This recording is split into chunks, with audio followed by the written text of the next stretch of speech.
We got a spicy one today, and this is going to be a little controversial because we're talking about what kind of PC you need to run Star Citizen at a good frames per second. So let's look at what I'm getting for frames per second right now. We are in my hangar, so this is kind of a good situation, right? Controlled situation, not a lot of other players. Starfield isn't moving, right? And we are getting actually a very low, that's going up, hang on, 47, 46 FPS. This is actually lower than my usual. And the server is not doing so hot. It's at like 13 or 14. I have noticed the recent patches have made things a little more reliable, but I have lost some performance. I get more lag spikes. I just get more headaches. But it works better overall. Not bad, right? I'm at 4K. Yeah, you heard me right. This is 4K. This isn't 1080. This is 4K. Now, I am using DLSS scaled up, but I'm on the quality setting, not the performance setting. It is absolutely playable at 4K. So, what do I run? What's the computer? Because that's the key, right? I mean, what is the computer? I'm getting 4K, 46 frames per second. And what am I running? And the answer is probably not as big a machine as you think. I am not a hardcore gamer in terms of spending money on this. I own chips in SC that cost almost as much as this PC did. Okay, not quite, but they cost more than my graphics card. Okay, so let's run through it. Let's run through what I'm running. At the core, we are running an i5 13600K, which is mid-range, upper mid-range processor. It just hits a sweet spot. That processor in particular, your price very quickly starts going up when you go better than it for very little gains. And of course, we know Star Citizen is CPU heavy, so I didn't want to go too light. Well, we got it right. To keep that cool, I'm running a Cooler Master Liquid 360L core ARGB liquid CPU cooler, and I believe in the actual name, there's like 3 more masters in there. I'm not going to tell you that's the quietest thing in the world. Certainly, if I replace those fans with some higher quality fans, they'll be a little quieter. It's okay. It's fine. And it seems to keep the computer perfectly cool.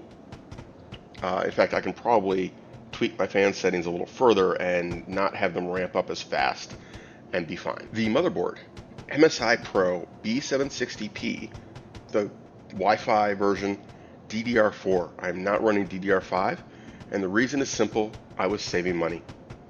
I already had the DDR4 memory. I had 32 gigs of good memory. I did not want to spend the money on replacing perfectly good memory for marginal gains. The improvement between DDR4 and DDR5 in the real world, if you are not going to a super high performance setup, is minimal. Now, if you are pushing the limits, absolutely go DDR5. You run the fastest DDR5 you can get on an appropriate motherboard and everything else, and you see benefits. But the budget wasn't there for that. That memory was going to cost as much as my whole PC. The memory is G.Skill Ripjaw 5 V, whatever, I don't know what it's supposed to be, a 5 or a V. I've got 4 8 gig sticks, and it's the 3200 DDR4 3200 CL16 chips. I was running 16 gigs for a long time, and recently, in the attempt to not have to do this whole upgrade, I got another 16, so I'm running all 4 slots. It helped. It wasn't enough, and I built the computer around that. The other existing purchase was my Corsair semi-modular, not fully modular, 750 watt power supply. Certainly, if it starts to be a little, non-optimal, I will replace it. But my build didn't require anything more than the 750. Really, I was good with even less than that. I figured we'll keep it for now. The graphics card, because everybody wants to know what the graphics card is, but honestly, in Star Citizen, it's like, if you have a good enough graphics card, it's good enough. The MSI Ventus 3X 4070. Not the Super, not the Ti, nothing flashy. This is a $500 graphics card. Occasionally they're $550. It just does the job. This is a mid-range gaming graphics card. I have everything turned up. It doesn't matter much. My CPU maxes itself out. My GPU, it's up there, but it's not really maxed out. For storage, I did a Samsung 990 Pro 2 terabyte M.2. This is a PCI 4 X4 drive, so I'm getting all the speed that I can possibly actually use. I am not maxing this drive out. In fact, I am rarely even giving it any real work. My motherboard, or sorry, my operating system and the game are both on that uh, M.2 drive. I am not splitting the load, and I am perfectly content with this. For video editing, I have an external, very fast SanDisk plugged in. That is in USB-C through the front headers. We are running in a Montec Air 903 Max in white. Honestly, the white is a little. They weren't kidding. It is white. It is extremely frost white. I'm getting used to it. I'm used to a black PC, and this is glaringly white, but it's okay. I'm not unhappy with it. The case was easy to build with, nothing crazy. Certainly, if I had wanted to do more cool cable management, I would have done a case with a second chamber, so to speak, as opposed to just a little space there. And I might have done something with better ventilation if I was planning to push this harder. The 903 Air Max, they talk about great ventilation. You really have air coming in from the front. Maybe there's some air coming in from the bottom, but the way it's designed, you're not getting a ton. And air exiting the top and the back. If you put fans in the bottom, you're not sucking air in from the sides at all. There's no lower grill on your side panels. We can go look. Let's go take a look. What is my system temp, right? We've got this going. Core temp is at 51. Like I said, I could probably turn that down. My GPU usage is at 98, 99 just because of how I have it set. I make it work harder. System temperature, 41, right? So 100% core temp for CPU is, the socket core temp is at 39. So yeah, I could, I could definitely bump things up if I wanted to, in terms of like how much heat I generate. But I don't need to. I don't have my fans stressing out. Yeah, I think we're good. I love how it says that my GPU usage is up there. If you go to my actual GPU, it's like, we got room to spare. Like GPU core clock, it's keeping the core clock down in order to keep the usage up.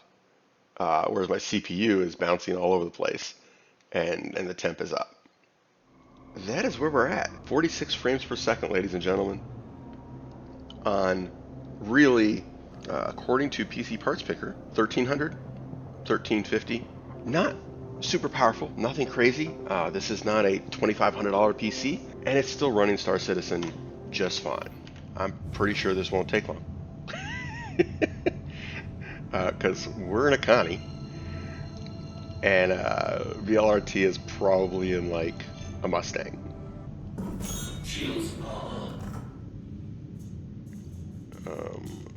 Turn down engines, turn up guns, turn up shields. Come on, give me that last little notch. There we go. I need maximum power to shields and guns. I don't care that I fly like a turd. I mean, I'm not going to say that's absolutely like, oh my god, jaw-droppingly perfectly smooth. It's pretty damn good. Certainly 100% playable. And by running it at 4K, I don't have to worry about which monitor I'm running this on. I don't have to turn my monitor down, which gets weird. My monitor doesn't like being turned down.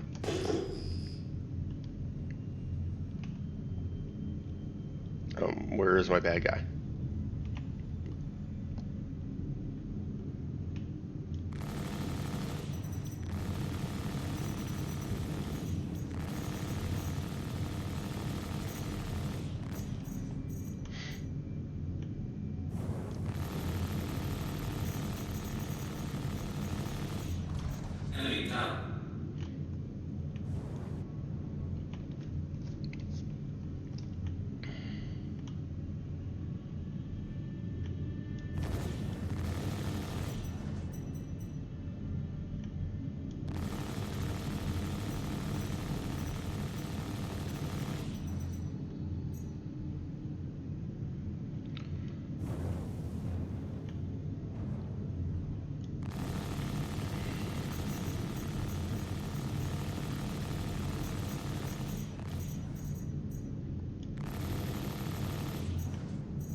And he's toast.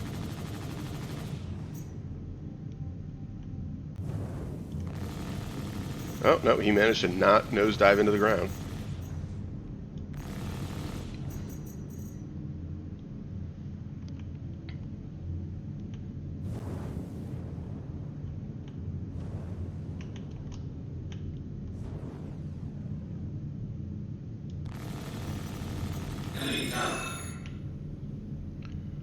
Okay, done. That easy, right? When one of you is rocking a Connie Taurus and your competition is in Mustangs, the Mustang pilots better be world class, right?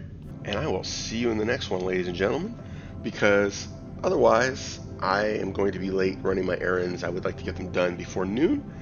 So I will see you in the next one, ladies and gentlemen. Bye for now.